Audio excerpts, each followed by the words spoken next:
Hey guys! Welcome back to another video. Hey y'all! And today, well, you probably already peeped the title. We're going to be talking about singleness and being content.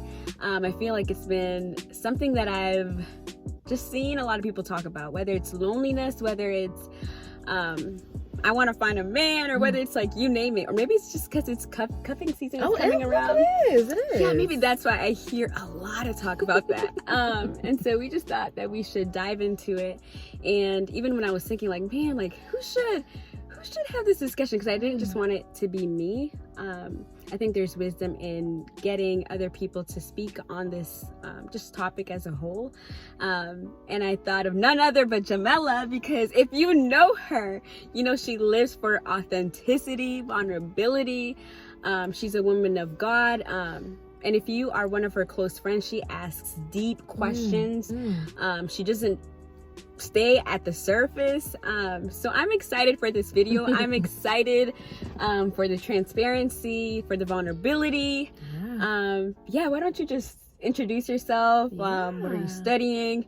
Your social security, your bank information. Oh my God. Look, okay. So, hello, Saints. My name is Jamela. So I'm studying psychology counseling, hence the deep questions all the time. It's something that I don't try to do intentionally, but it happens.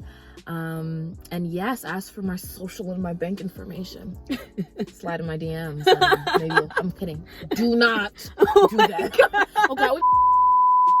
Okay. Anywho, Right. but yeah, so that's a little about me. 21 years old, from Atlanta. So yeah. Okay. So the first question is, what does being content as it relates to singleness mean, or just content as a whole? Yeah. So I'll answer what that means to me personally, because I don't think that it's a one size fits all answer. But for me, it means being joyful in my own presence without having the feeling or the longing of having someone else to validate me or fill a void. That's true. And I know for other people, it may not be that. Being content in your singleness could be, maybe you're the type of person like, you just like going on dates, but there's a reason why you like to do that. Or you just like to have people in your phone.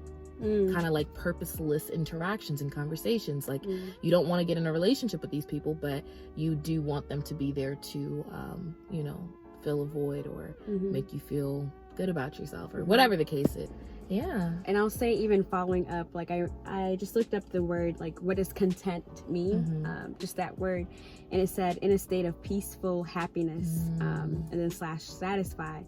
And even when I thought of like peaceful, the word peaceful and happiness, I was looking at scriptures, and in the word it says, you'll keep him in perfect peace, whose mind is stated on you, who's steadfast on you.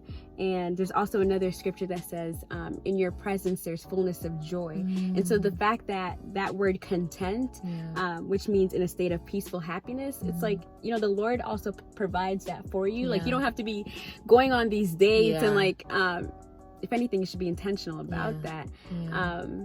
But yeah, I thought that was just so interesting that sometimes we try to go on these dates to get that peace or that happiness, or but when the Lord, because happiness is more of an emotional talk about it. Whereas joy is like a foundational joy steadiness. Is everlasting. Come on, absolutely. Yeah, happiness is, and I love what you just said there, because happiness is fleeting. It's a momentary emotion that comes and goes, whereas like joy, once you got it, that's yours. In every circumstance, in every season, whether it is your singleness season. Absolutely. Which honestly, and during, I don't know if you remember, do you remember when I had like this whole singleness, like I was on that like singleness tirade? It was sophomore year. Or was it the end of freshman year? Freshman year, I think it was the, okay, look, here comes the vulnerability and the transparency, right? Ready. So, when I got to college, the first thing I said. Yeah. Tell it. No, tell them. Y'all, and look, it's my testimony, so I can talk about it now. But literally, I remember like meeting my friends, my girls, and I literally with y'all, I was just like, all right, well, I'm ready to meet my man. Like, where's my husband? Literally, it was one of the first things she said. We were coming out of, I think, the Rot. Yeah. And we were just walking. She was like, all right, where's my man? Yeah. No, and I meant what I said. I 100%, you know. I love that. I really genuinely came into college with the intent on, I'm not sure what my intention was, y'all, because looking back on it, the Lord knew that I was not prepared to be in anything in the slightest bit. But that's where my heart and my desire was. And I'm not gonna lie, it was nothing but the Lord that really changed my perspective on it. And when it was like second semester sophomore year, and I literally was on this, like, I hadn't had a time where, here's the thing, I was single for some time. I hadn't been in a relationship since I think like my junior year of high school, but I was not in my singleness. I wasn't reverent in it. Though I was single, I was single, but I was not in my singleness because I was consistently communicating with people and seeking out relationships. And, you know, the romantical aspect of my life was just always on. I was always ready for something in that area. And I don't know if it was at church or what. I don't know. It was Michael Todd. It was Pastor Michael Todd. The Relationship Goals series, it had came out, and man, did that convict me in every single way. Like, I was like, wow, I've never been intentionally single. I've never sat with myself and just internalized, you know, this, like, just whether it be my thoughts, my actions, like, am I taking time to really reflect and check my own heart? Like, are there areas of my life that I have to heal, that I have to grow? Like, you know, and the answer is yes, always. There will always be these areas. But when you're not intentional in your singleness, you're kind of jumping from something to something to something, and you're carrying a piece of something along the way. It can be goodness, or it can be bad. And in my case, I think it was just all bad. Go ahead, I'm sorry. No, so I was gonna say, would you say that now, are you content in your singleness now? And I will say the answer is yes, and I will explain why for me. I know that that's the case. Okay. I've realized when I'm content in my singleness, I'd prefer to stay here. I'm not gonna lie. I've had to analyze it and think, like, is this an unhealthy place to be in? But I enjoy my space. I enjoy my company. I enjoy, you know, just being able to focus on myself and look at the areas of myself that need, you know, a little more attention. And, you know, maybe I need to grow in this way. Maybe I need to, you know, change some things in that way. When I'm content in my singleness, that's kind of the time when I'm saying specific prayers like, Lord, not right now. Please let me just have a little more me time. Okay. Which, I mean, look, I'd prefer not to be taken out of the space. Oh, not gonna lie. Okay. No, I like that because I feel like oftentimes we think that a spouse would bring us security, but no, a savior does. And like, stop. A savior does. Yes, he does. Yeah. And because you mentioned Mike Todd, and one of the things that he said in your singleness, it's a time to invest. It was like the 3 I's. Invest. Was it imagine? I can't remember, but it's a time to invest in yourself, invest in that relationship that you have with the Lord. Yeah. Really stay steadfast and grounded in your relationship with the Lord. Work on the things that you know you need a little like cultivating. And so I like how you mentioned that. So I guess my follow-up question to that would be, what causes people to think that they're not content? Yeah. I think this is another one size does not fit all. Yeah. But I will say the one for me, at least, when I have noticed myself not content in my singleness, that's kind of when I'm looking around at other things. When I can see maybe what someone else has, or you know, then I start to envision something that's not meant for me. And I'm like, oh, well, or not meant for you in that season. Honestly. And I'll start to think, well, you know, if they have this, then you know, maybe I should. It's the comparison. No, it's the comparison for me. And it's like, why are you comparing something that God never intended? That's not for you. That in particular is not for you. Because if we're talking about just relationships, it's not for you in this season, which is absolutely okay. But the relationship we're comparing ourselves or our lives to, that in particular is not for us. There's nothing about that relationship that's for us. That specific relationship. And it reminds me of a specific story that God reminded me of a few weeks ago. There was one time where my family, we weren't doing the best financially. My grandfather had just passed away, and his homegoing ceremony, it was a little pricey. It was. And he didn't have life insurance. He didn't have anything. So everything came out of pocket. It was around Christmas time, and I remember my mom letting us, like my siblings and I, know that this Christmas, like we wouldn't be able to get the gifts that we'd asked for. And she just kind of said, like, you know, hey, I can't really get the gifts you asked for, you know, on Christmas, but if you want to wait till the end of January, then I'll get it for you guys then. Or I can get you something now. It just probably won't be what you asked for. And man, during that time, and it's so crazy, I remember the emotions that I felt at that time. I remember feeling so angry. I felt the prominent emotions I felt were anger, resentment, and shame. And I felt angry because I was like, and it was, look, I was a child. I'm gonna talk about it. It's my testimony. I was angry because I was like, you know, my grandfather and my family, we never had a really great relationship. So it was like, why do we have to do it, you know? And then I felt resentment because I'm like, I felt resentment towards my parents because I was like, why didn't you guys plan for this, you know? And I remember feeling shame because I knew that when we went back to school, my friends would have gifts and my friends would be able to show them off, but I wouldn't be able to show off what I, you know, anticipated on getting during the Christmas time. And I did not say this with a joyful heart at all. And I remember that I didn't, but I said, okay, I'll wait until the end of January. And that Christmas, I asked my mom for an MP3 player. And this was literally, it was a long time ago when MP3 players were still popping and stuff. I remember I asked my mom for an MP3 player, and I think a karaoke machine and Uggs. And January, the end of January came. My mother got me a iPod Touch, okay? She got me 2 pairs of Uggs, and she got me one of the best karaoke machines that you could like, it was fire. It was the best karaoke machine like ever. And of course, at the time, I never thought about this, but God reminded me of that story a few weeks ago.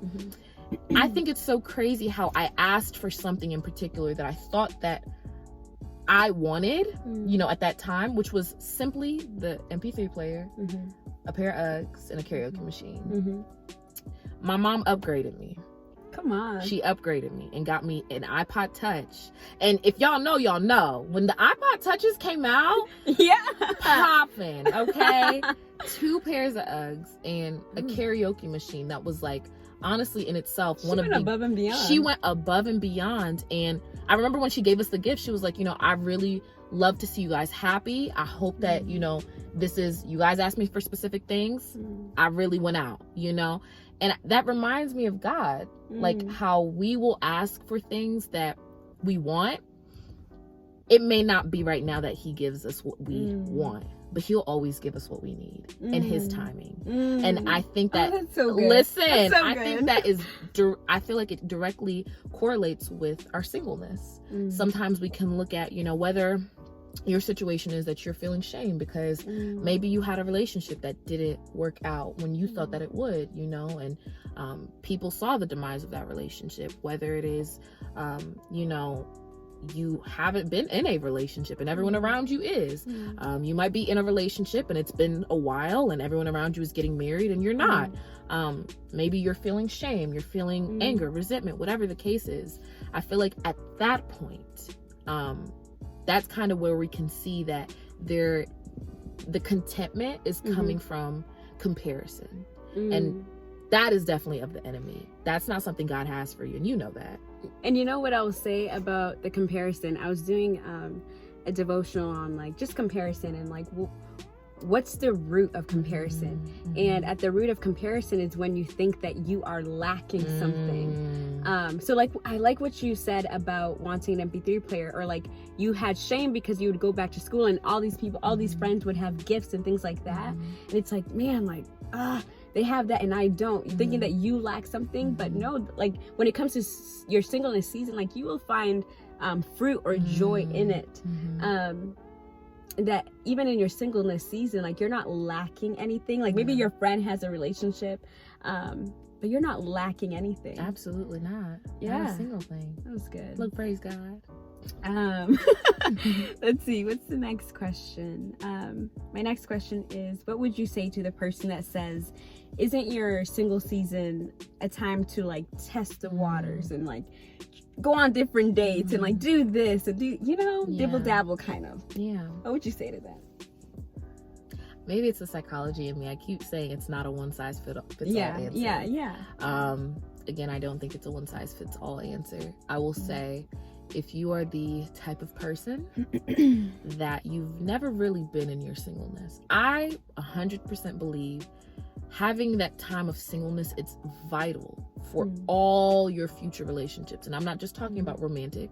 I think your time of singleness is that time where you get to really look at yourself and say, these are the areas that I need to work on, whether it be this is a generational curse that my family has dealt with. This is the time where I'm going to be working on that. Or, these are the traits my mom had, and I said I would be nothing like my mom. And all of a sudden I'm seeing these traits, blossom in my life. Like, this is the time where I can weed that out. I think that, honestly, your singleness is not something that should be rushed. It's not something that we should look over and say, well, I don't need that. Other people might, but I don't. I think either you get it now or you're going to realize later on that you should have gotten it, and of course God is so gracious. You'll get your time, but I think it's something that I haven't been married. I don't know. I feel like it would be harder to navigate your singleness in a union. You can't really focus on you and like prayerfully you have a gracious partner that can give you that time to be able to navigate yourself. But I do think that it's important. So as for the question, for people that may dibble dabble, test the waters, see what's out there, so many fish in the sea. If you've never been in your singleness and that's your mentality, I encourage you to just don't. You're not going to find whatever you think is going to bring you whatever satisfaction you're looking for. That's the enemy. You're going to continuously put yourself in situations where you're pouring out and pouring out and pouring out, and you're not getting anything substantial from these interactions. And I will say, even with that, like with you pouring out, like you going on these dates or you talking to these different guys or girls or whatever, the Bible says to guard your heart. And are you guarding your heart by like emotionally spilling to all these different people, going on this date? Maybe it doesn't work. So 3 months later, you go to another guy. 3 months later, you go to another guy. I think there's wisdom in being intentional about your singleness season. Absolutely. Or so just asking the Lord, if a guy asks you out, like take it to the, I know it might sound corny, but take it to the Lord. And take it all to God. Yeah. And just ask him like, Lord, should I even go on this date with him? Absolutely. Instead of just like going from one date to the next, to the next. There is wisdom in just asking the Lord. Yeah. So I want to share this one. It kind of correlates. Go ahead. This is literally my favorite my favorite passage in the Bible. This is Matthew 13, starting at verse 3. A farmer went out to sow his seed. As he was scattering the seed, some fell along the path, and the birds came and ate it up. Some fell on rocky places where they did not have much soil. It sprang up quickly because the soil was shallow. But when the sun came up, the plants were scorched, and they withered because they had no root. Other seed fell among thorns, which grew up and choked the plants. Still, other seeds fell on good soil, where it produced crop 160 or 30 times what was sown. Whoever has ears, let them hear. Whenever I read that, I get so many different things from it. Okay. But pertaining to our singleness, because that's the conversation right now, the Bible tells us that there is a path before each man that they can take. They can take. No one is obligated to take that path. The stories give 3 different accounts for what can happen with seeds. The seeds can fall, you know, on gravel where it's just pointless. Nothing's happening. The birds are just going to eat it, call it a day. The seeds can fall on shallow soil where they will spring up quickly and it will look like, oh, wow, this is good. This soil's bearing fruit, but they will die just as quickly as they sprung up because they were not able to make root. Or the soil can fall, the seeds can fall on good soil where you may not see the seed as it's sprouting currently, but it is making root. And when it sprouts, it's here to stay. Whenever I like read over that passage, I just am so encouraged because, as you were saying, in terms of the, you know, dates to dates and the, what's out there and testing all the waters, I think it's very important to have aim and direction. Yeah. What do you want? And are you staying true to yourself and to your desires that and honestly to God when you are in your dating season? Yeah. If you're willing to just, you said you want a man of God, okay? Come on. But then, you know, he told you, he just asked you, so are you a Christian, or are you just a Christian? But I mean, you know what I'm saying? You said you want a man of God, but when he told you how he gets down, you were willing to change all of that. You said that you did not want, you said you wanted to keep purity. Purity was your goal this year. But when she said, come over at 12 o'clock, you were ready to, you know what I'm saying? So again, with the seeds, where are you planting your seeds? Are you putting your seeds in every basket where you'll get the birds coming to eat it? You'll get the ones that will, you know, sprout and die. Or are you being intentional about planting your seeds where you know that they'll be able to grow?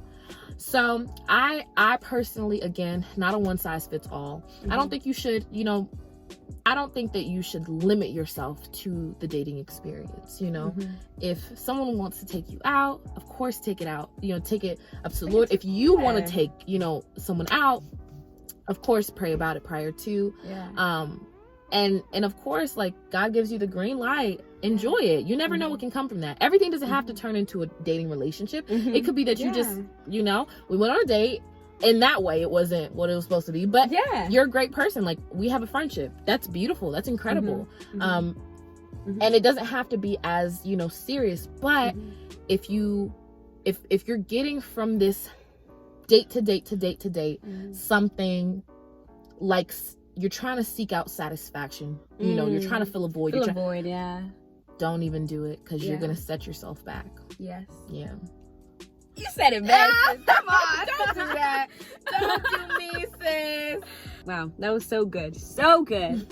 I guess my last question would be, what would you advise or say to the person who is struggling with their singleness season? What are some practical things that you would advise them for those who are struggling? Yeah, absolutely. So first, I would tell them something that I guess is easier said than to understand. If you are struggling with your single season, know that that's the enemy. 100%. I do not believe that even when God is calling you to be in a relationship, or, you know, he's calling you to meet the person that you're meant to be with, or whatever the case is, I don't think that it would be something where you're battling it internally. But the enemy tries to keep us in specific bondage that he knows that we'll probably fall in. So one, know that is not God. That is definitely the enemy. Be in prayer. I would say, I encourage you to get in groups of community where you can say, like, I feel like I just really want to be in a relationship, but I know I'm not healthy enough to be in one. I pray that your community would be able to then tell you, sis, bro, let's talk about it. Yeah. You know, Mm-hmm. Whether that be you're involving yourself in counseling and therapy, which is a healthy health. I think everyone should go to therapy. Everyone should go to counseling. You just, I mean, unless you're Jesus, I don't think you can navigate your own internal being alone. You know what I'm saying? As effectively as you possibly can. But what are the practical steps that you can take when you're struggling in your singleness? Well, first, I don't know if you're on any dating apps. Delete the profile. Delete the profile. You don't even need to be in an environment where that's tempting you. You know what I'm saying? Whatever your purpose is for swiping left or swiping right, just shut it off. Completely shut it off.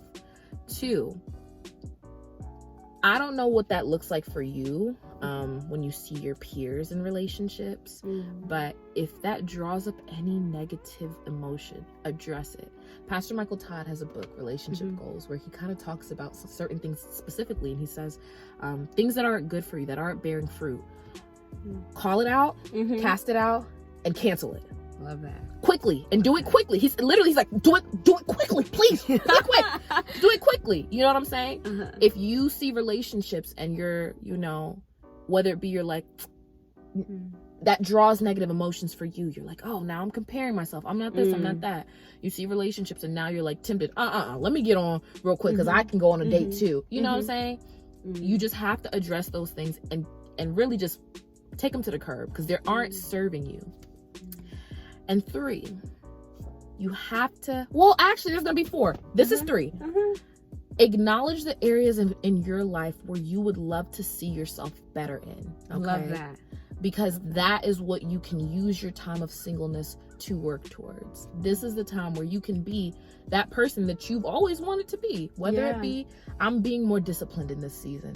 I'm being more consistent in this season. I'm focusing on my academics more in this season. I'm getting off my behind and I'm working out in this season. You feel me? Maybe I'm becoming vegan in this season. You know? Whatever I'm starting Bible study groups. I got 4 jobs in this season. Whatever it is, you feel me? Listen, whatever, you want to multiply your money, start that business. You want to, you know, encourage your peers, start a group chat where you literally are doing. I just have to say, I love that because I feel like sometimes we'll start all these things, like start these businesses, start traveling when we find the one. You know, we can do it now. Not waiting on, cause it. Not you waiting on the one to start your business. No, sis. No, bro. And do all of that stuff as of currently. And if you are that person where I feel like we know those areas of ourselves that need that extra attention, that extra love, that TLC. If you're that person that you know you have commitment issues, but you still try to pursue different relationships, for what purpose when you know it's not gonna go in any direction? Every relationship thus far has ended the same. Why not take time intentionally in your singleness so that the next relationship that you attempt to pursue with the person that you know that you want to pursue, the next relationship can end successfully. Come on. You know? Yeah. So if you know for you, your struggle is lust. Okay? Talk about it. Yeah. And let's be honest, we all struggle, you know what I'm saying? Like, it is what it is. I know for myself, we're just going to be transparent here. Yeah. If the next relationship that I get into, lust will not be an issue. That will not be something, we did that already in a season. Not into the next season, we're not, you know? But if we're not working on those things intentionally, how can I expect to see the fruit of that? That means the next relationship I get in, yes, lust will be the issue. And I like, I just have to say, go ahead. Even when it comes to your singleness season, like maybe you do have a lustful like issue or tendency, and so you go out and party, you go do this, you go do that. That lustful issue will not be tamed just because you went into that relationship. If anything, you need to start disciplining that issue now. Do it now. But facts, 100%. 100%. And I will say my number 4. So number 3 was you look at those things that you need to change and that you need to work on, and that you work on them. Number 4.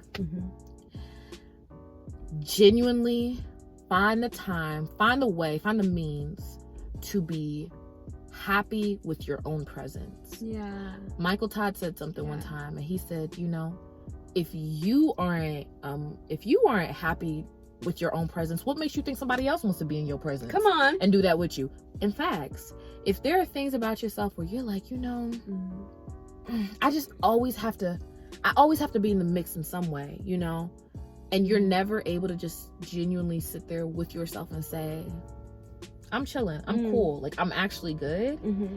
Now's the time where you have to do those things. Change your perspective, your outlook on your singleness. It's not a prison time. It's not a prison sentence. Can I just say? Yeah. So, I've never been like on a date by myself, like going out and eating by myself. Yeah. But this past few months ago, I don't remember when I went to New York, but I went to New York and I just took out I took myself out. I remember. You called me. Yeah. But yeah, actually I'm wearing the shoes. Yeah. I took myself out shopping. I went to a diner and just sat with myself and enjoyed my own company. Yeah. And you got some fire company, sis. But and I will also say, like, for example, I think we look for relationships to be affirmed, like, you know, like, tell me I'm pretty, tell me but like, if you can't do that yourself in the mirror, like, tell yourself, girl, you are beautiful, you're beautifully and wonderfully made, you are a match. Tell that to yourself, affirm yourself in the Lord. Encourage yourself and build yourself up. You don't need a man to tell you that, or a girl to tell you that, because the Lord he's singing over you, sir, sis, literally. And I will say this, the thing that you are expecting a relationship to bring to you, it may be the very thing that disappoints you the most about the partner that you're with. And it may not even be. You could be with a phenomenal person and it's not working for you. Why? There are things you're looking from that person that you were supposed to get from God. Yeah. That person is not your God. And they should not be on that pedestal to fulfill you in the ways that God should be fulfilling you. So take all of that up to God and let him make you complete. Let him make you whole. Getting into relationships, that is two complete people coming together. Yes. It's not 50 and it's not 50. Because if we're 50 here and we're 50 there, that means that we are lacking somewhere. It does not add up to 100. I promise you, when you become one, it's not that I was 50 here and she was 50 here and now we made 100. No, that means you were 50 there and you were 50 in your discipline and she was 50 in her discipline. Y'all are just 50 in your discipline together. You know? Come on. Listen. So, yeah. No, those were good practical advices, and honestly, just thank you, sis. Thank you for the wisdom that you have shared upon to myself and the people, whoever is watching this. Thank you for having me, y'all. I already know. But I think, let's just end it in prayer. Whoever is watching this, maybe they are struggling with their singleness season, or maybe they feel like the Lord is withholding their next season, or like maybe they think that they'll find joy in their next season and not in their now season. So just pray a blessing, a covering over whoever's watching this. Absolutely. God, I thank you so much for this day, Lord. I thank you for allowing us to have this conversation. I pray that so many people are blessed by the wisdom that was shared here, Father. I just want to pray over everyone that is listening to this video, Father. I pray that you would show them the blessings that are waiting for them in their singleness, Father. Whether that be that's the current season that they're in, whether that be that you're calling them to be in that season. They might be in a relationship right now, Father, and you're calling them out of that and into their singleness. I pray for their obedience, Father. I pray that they would not look at this like it is a chore. I pray that they would run, Father, into your arms and receive all that you have waiting for them, Father. I pray that if they are wavering in their singleness, Father, that you would show them all of the benefits that come out of being consistent in it, Father. I pray over this person, Lord. I pray they would not enter another relationship half filled, Father, but you would take the time and fill them completely with your love and your grace and all the fruits that come directly from you. Father, I pray that their relationship with you, it would just be completely reformed, that they would find joy, they would find love, they would find happiness, everything that they're looking for, Lord. If they are insecure, they would find security in you. Father, I pray that you would just fulfill them in every single way so that they don't have to long for anything from another person, because we know that people let us down and it's never you. Father, I pray all of these wonderful things. I'm praying many blessings over them, Father. I pray all of these things in your name. Amen. Amen. Thank you, sis. Bye, y'all. Bye, y'all. Yay! Period. Period.